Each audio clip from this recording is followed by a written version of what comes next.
नमस्कार दोस्तों, आपके साथ हूँ रहमान सैफ़ी। आज कुछ ऐसे लोगों के पास पहुँचा हूँ जो समाज को एक ऐसा काम करते हैं समाज के लिए, जिसकी वजह से जितने भी आज भारत के निवासी हैं वो स्वच्छ भरी सांस जो है अपने अंदर लेते हैं और बाहर निकालते हैं। देखिए, उद्यान विभाग एक ऐसा विभाग है जहाँ के कर्मचारी पार्कों को साफ़ सुथरा, शुद्ध, वहाँ के पेड़ पौधों की रखवाली और अन्यथा जो पार्क से जुड़ी हुई, जंगल से जुड़ी हुई जो भी चीज़ें होती हैं वो इन सब लोगों को उसकी मालूमात होती है, उसका पूरा ज्ञान होता है। आज जब ऐसे लोगों के साथ जो समाज का इतना बड़ा काम कर रहे हैं, भारत को स्वच्छ रखने का इतना बड़ा काम कर रहे हैं, सफाई कर्मचारी भी यही काम करता है, लेकिन उसकी भी दशा और दुर्दशा हम बराबर पहुँचाते हैं। यही सेम बिल्कुल दशा और दुर्दशा आज उद्यान विभाग के कर्मचारियों को जानने के लिए आज मैं पहुँचा हूँ झील वाले पार्क शादरा नॉर्थ जोन के अंदर। वीर मोहम्मद साहब हैं, अरुण भाई हैं, कमरुद्दीन भाई हैं, अन्यथा और भी साथी मेरे साथ यहाँ मौजूद हैं। एक एक करके सबके पास चलूँगा और ये जानने की कोशिश करूँगा इस महामारी के समय में सरकार कितना साथ दे रही है, निगम प्रशासन कितना साथ दे रहा है। सबसे पहले वीर मोहम्मद साहब के पास चलूँगा। वीर मोहम्मद साहब, जीवन का एक बहुत बड़ा हिस्सा आपने इस वन विभाग को दे दिया।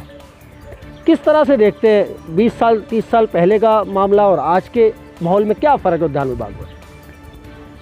आज से 40 साल पहले मैं जब इस सर्विस में आया था, उस समय भी मैं डीडी में था। उसके बाद 1993 में एमसीडी में ट्रांसफ़र होकर आया हूँ। मैंने डीडी में भी बहुत समय गुजारा। वहाँ का जो वातावरण कर्मचारियों का साथ, अधिकारियों का साथ बहुत ही अच्छा होता था। पेमेंट का साथ किसी तरह कोई दिक्कत नहीं होना, हर कदम कदम पे हर आदमी साथ देता था, हर अधिकारी साथ देता था। ऐसा यहाँ उद्यान विभाग में या यहाँ एमसीडी के अंदर वो चीज़ नहीं है। आज तनख्वाह नहीं है तो कल एरियर नहीं है, कभी पेंशन नहीं है, किसी का जो रिटायर हो गया उसकी पेमेंट नहीं है। ये बहुत सारे मसले हमेशा पेंडिंग रहते हैं। कभी जो लोग पूरी साल मेहनत करते हैं, एक इनाम के तौर पे एक बोनस का इंतज़ार करते हैं, वो बोनस भी यहाँ कई सालों तक नहीं मिलती। अब मिलेगा, पैसा नहीं है, बजट नहीं है। ये बजट जो आता है कभी दिल्ली सरकार पर थोपते हैं, कभी एमसीडी उस पर थोपती है। ये बहुत बड़ी विडम्बना है। इसके बीच में एक बेचारा कर्मचारी है, गरीब आदमी है, वो पिसता रहता है। जिस तरह से कोरोना काल चल रहा है, सरकार की तरफ से जो मिलने वाली सुविधाएं हैं, मास्क, सैनिटाइज़र आप सब लोगों के हाथ में देख रहा हूं मैं सरकार की तरफ से किस तरह से पहुंच रही हैं? इसके अलावा भी ऐसे उपकरण और भी हैं जो आपकी ज़रूरत के लिए, क्योंकि आप लोगों के लिए यहाँ पर काम कर रहे हैं, फिर अपने घर जा रहे हैं, उससे किस तरह से सुरक्षा सरकार क्या उपकरण दे रही है? सरकार क्या, हमारा जो एमसीडी डिपार्टमेंट है, इसने अभी कहीं भी पूरी दिल्ली के अंदर किसी भी कर्मचारी अधिकारी को कोई भी ये इस महामारी में कोई सुविधा नहीं दी है। ना मास्क दिए, ना सैनिटाइज़र दिए हैं। इसके लिए कर्मचारी आत्मनिर्भर है, अपने आप अपनी देखभाल कर रहा है। अब पूर्वी दिल्ली का ही ले लो, करोल बाग का ले लो, हमारी नॉर्थ दिल्ली का ले लो, वहाँ हमारी यूनियन दिल्ली प्रदेश एमसीडी उद्यान विभाग कर्मचारी संघ ये इन चीज़ों को वितरित कर रही है। मौके पर सभी हाजिरियों पर जाकर सैनिटाइजर बांट रहे हैं, मास्क बांट रहे हैं और अपने कर्मचारियों के हित के लिए, अपनी आत्मरक्षा के लिए और इसकी पुरजोर से ऐसा कर रहे हैं कि हमारा कोई भी कर्मचारी इसकी लपेट में ना आए और हम जितना हो सके हम ज़्यादा से ज़्यादा वितरित करें और अपने कर्मचारियों को बचा सकें। तो देखिए, एक बहुत ही सीनियर कर्मचारी भी कहूँगा, कार्यकर्ता भी कहूँगा, पदाधिकारी भी कहूँगा और उद्यान विभाग कर्मचारियों के लिए एक बहुत ही सम्मानित व्यक्ति वीर मोहम्मद साहब, क्योंकि अगर इस बात की दलील दे रहे हैं तो वाकई में बात में दम है। एक ऐसा नौजवान जो हमेशा उद्यान विभाग कर्मचारियों के लिए तत्पर रहता है हमेशा, अरुण शर्मा, आप लोग भली बात ही जानते हैं। और मैं अरुण शर्मा से भी यही बात जानूंगा। अरुण भाई, जिस तरह से अभी वीर मोहम्मद साहब इतने सीनियर लीडर आपके, इन्होंने भी ये बात बताई, आप किस तरह से अपनी बात पहुंचाना चाहेंगे सरकार तक, क्योंकि सरकार, आपने हमेशा कहा है, सरकार नहीं सुनती आपके कर्मचारियों के? आदरणीय रहमान सैफ़ी जी, पहले आपका और आपके चैनल दोनों का धन्यवाद करना चाहूँगा कि समय समय पर आप हमारी आवाज़ जो है वो प्रशासन तक उठाते हैं। साथ ही देखिए, पीछे भी आपने देखा शादरा साउथ में और समय समय पर आपने प्रोग्राम करे हैं। हर प्रोग्राम में बताया गया है कि कर्मचारियों को लेकर क्या सुविधाएं दी जा रही हैं, क्या नहीं। तो बार बार इसका विश्लेषण करना तो मेरे हिसाब से सही नहीं होगा। बस एक ही लाइन में ये कहना ज़्यादा ठीक होगा कि अभी तक उद्यान विभाग में किसी भी कर्मचारी को किसी भी प्रकार की कोरोना से संबंधी बचने के लिए किसी तरह की कोई सामग्री नहीं दी गई है। जो भी कर्मचारी आ रहे हैं वो आपके और कर्मचारियों के सभी के यूनियन के सहयोग से पूर्वी दिल्ली में पूर्ण रूप से, और कहीं कहीं पर हमारी यूनियन जिस प्रकार से देख रही है, तो हमने पूरी दिल्ली में इस तरह से सैनिटाइज़र और मास्क वितरण का प्रोग्राम चलाया है। दूसरी चीज़ जहाँ तक आती है सरकार से मिलने वाली सुविधाओं को तो छोड़िए, जो हमारी राशियाँ हैं 2013 से अब तक का एरियल, मैट्रिक नॉन मैट्रिक का एरियल कहें, शारीरिक संबंधी अगर हम बात करें कोरोना चल रहा है, हमारे कर्मचारी बहुत सारे ऐसे हैं जो अभी कोरोना में रह के आए हैं हॉस्पिटलों में और अपनी मेडिकल की फाइलें लेकर घूम रहे हैं इधर से उधर। उनकी पेमेंट 1-1, 1.5 साल से पहले वालों की नहीं हुई, नई की तो क्या होगी।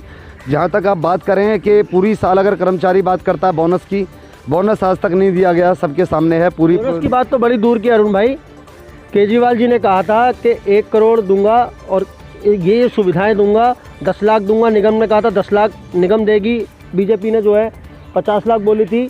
लेकिन क्या दिल्ली सरकार की तरफ से इस तरह की कोई भी आपका पहले तो ये जानना जरूरी है, क्या आपका कोई कर्मचारी इससे ग्रस्तों की मृत्यु को प्राप्त हुआ अभी तक?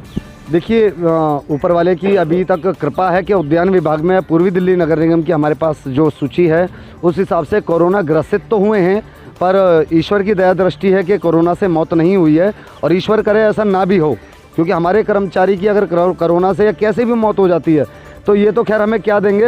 हमारे जो बच्चे आते हैं ना, ये तो उनका भी शोषण करने के लिए सोचते हैं कि ये इनसे पैसे ले लूँ, इनसे नौकरी लगा लूँ। 50,000 का कर्मचारी मरता है और 13,000 की नौकरी देते हैं, 20-20 साल तक पक्का नहीं करते।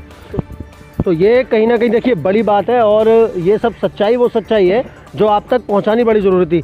अरुण भाई, और कोई संदेश इस तरह का जो सरकार के काम का और कर्मचारी जिससे संतुष्ट हो सके? देखिए, जैसा अभी रहमान जी आपने बताया कि दिल्ली सरकार जो है 1-1 करोड़ रुपए दे रही है, निगम 10 लाख रुपए दे रही है, पता नहीं कौन कहाँ दे रहा है। आज तक एक कर्मचारी बता दीजिए जैसे दिल्ली सरकार ने, निगम का कर्मचारी होना चाहिए, मैं स्वास्थ्य विभाग की बात नहीं कर रहा हूँ, निगम का, आप उद्यान विभाग का कर्मचारी दिखा दीजिए, आप डेम्स का कर्मचारी दिखा दीजिए, आप नाला बेलदार दिखा दीजिए जिसको कोई 1 करोड़ रुपए मिला हो। यहाँ तो 50, आपने ही खबर चलाई थी कि 50-60 हज़ार रुपये रिश्वत ना दो तो नौकरी चली जाती है। तो ये तो बहुत बड़ी बात है कि ये लोग हमें सुविधा दे रहे हैं। यहाँ तो केजरीवाल जी हों तो उन्होंने सोच रखा है कि बीजेपी कौन सी मेरे बाप की है, बीजेपी की सरकार है, उसे कुछ नहीं दूंगा। और अगर बीजेपी हो तो उसने भी कह रखा है कि केजरीवाल को तो बदनाम करना है तो मैं कुछ नहीं दूंगा। तो इन दोनों चाचा मौसों की लड़ाई में हम जैसे गरीबों का सत्यानाश हो रहा है। बिल्कुल बिल्कुल। तो कर्मचारी भी यहाँ पे उनसे ही बात करता चलूँगा। कमरुद्दीन भाई है मेरे साथ यहाँ पे, आप ही बोलिए।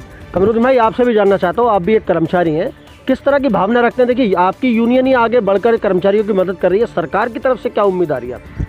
रहमान सैफी जी, आपके माध्यम से मैं बताना चाहूँगा कि हम और क्या गिनना करेंगे। महंगाई ऐसे कोरोना काल में सबसे पहली बात है, जो आदमी ऐसे कोरोना काल में 1 रुपये की चीज़ 1.5 रुपये में मिल रही है, तो ऐसी स्थिति में कम से कम समय पर तनख्वाह तो मिल जानी चाहिए। अगर पैसा नहीं होगा तो कर्मचारी अपने स्वास्थ्य की देखरेख किस चीज़ से करेगा? डिपार्टमेंट से कोई सुविधा नहीं मिल रही है और तनख्वाह नहीं मिल रही है टाइम पे, तो एक आदमी एक मरने दाखिल हो रहा है, किस एंगल से काम करेगा, किस एंगल से ड्यूटी करेगा?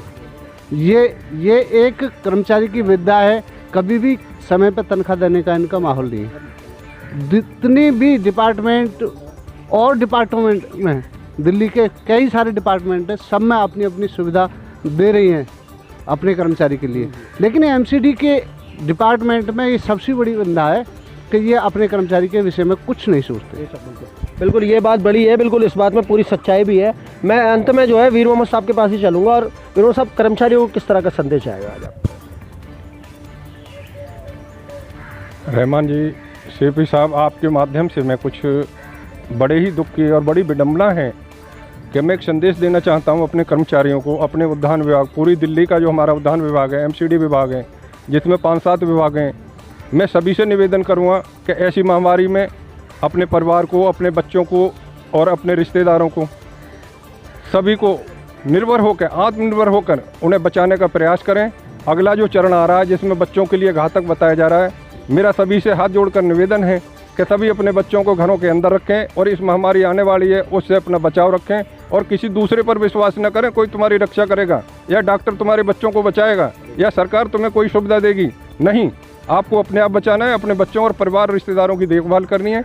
इसी के साथ में आप हमारे मीडिया प्रभारी हमारे सैफी साहब हैं, मैं इनका धन्यवाद करता हूं कि आज ये बात मुझे कहने का मौका दिया। मैं इसके लिए सदैव इनका आभारी रहूँ। तो ये बड़ी बात है, कहीं ना कहीं वीर मोहम्मद साहब ने एक बहुत बड़ी बात कही है। वाकई में ये बात सच है, सरकार जिस तरह से कह रही है। और देखिए, यहाँ पर मैं भी कहना चाहूँगा इस बात को, और तमाम जितने कर्मचारी में ऑफ कैमरा सबसे बात की है, सभी ने अपने अपना वक्त तो बताया इस मामले में। सरकार को कैसे पता है आखिर कि बच्चों की मृत्यु होगी, अब बच्चों पर आफत आएगी? सरकार को कैसे पता था कि दूसरी लहर आएगी? जैसे जिस तरह से आपने देखा एक खबर में मोदी जी द्वारा, मोदी जी उसमें भावुक हो गए। मोदी जी, सवाल जानना चाहती है देश की जनता, जब माएँ अपने बेटों को शव जाते हुए देख रही थी तब वो रो रही थी, तब कहाँ थे आपके आंसू? तो इन सब सवालों के जवाब आपको देने पड़ेंगे। दोस्तों, अगले मुद्दे के साथ एक नई बात के साथ दोबारा मुलाकात होगी। जय हिंद, जय भारत, जय संविधान।